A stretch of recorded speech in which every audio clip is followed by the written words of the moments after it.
na za Kindiki ni amesema katika Kabete na kila pahali.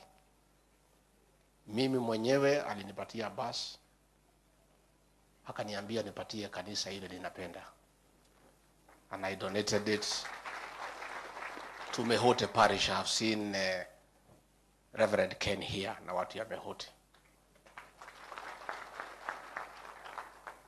Nganga and your late wife and the family, the work you have done for God is not in vain. I want to encourage you, my brother, be strong.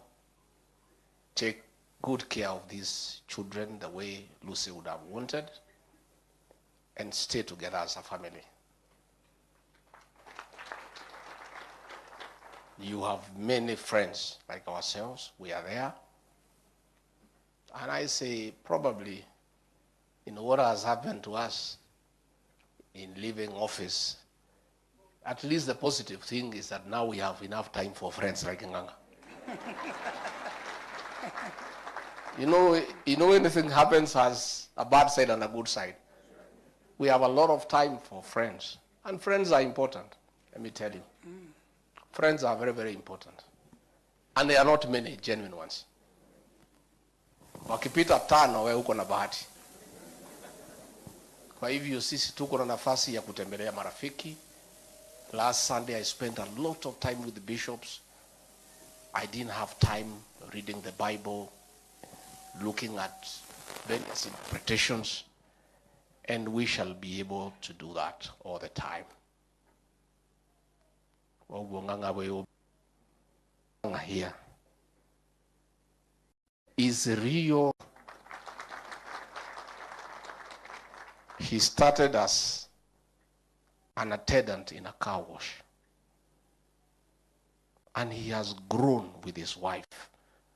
Today he imports high-end vehicles for the high and mighty through sheer hard work and being very honest and having integrity.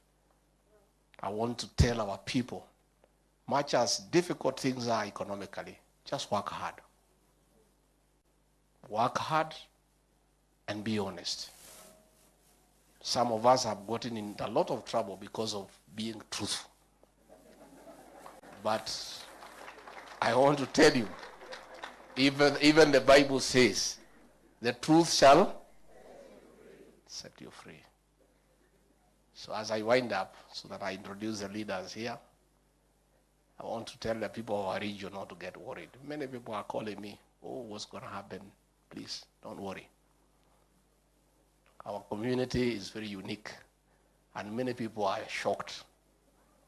We expected people to go to the streets, lighting bonfires, destroying vehicles, shouting. No, that is not who we are. These people don't know us well.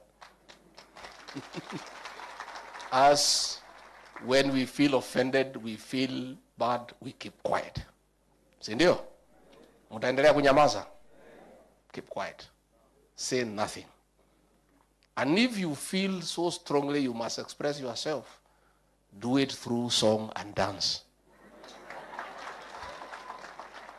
Si ndio? Nyimbo tu na kunyama? Kulioka urutuwe. Mukiraki na mutikarie. Waigwa ni ukuhiukerwo ukaina rwimbo. Wachoko gekate? Wakira. And that way itakuwa nzuri. The church must remain the conscience of the state, of the nation. Continue talking the truth. Continue telling the congregation the way things are. Hapa niko na viongozi, tuko na Deputy Governor wa Nyeri, Waroe Kenanire, mpigieni makofi. Tuko na baba yao, Ferdinand Waititu, the one and only. Tuko na Governor alikuwa Nairobi, Mike Buvi Sonko. Tuko na aliyekuwa mjumbe wa Dagoretti South, Bwana Dennis Wawero.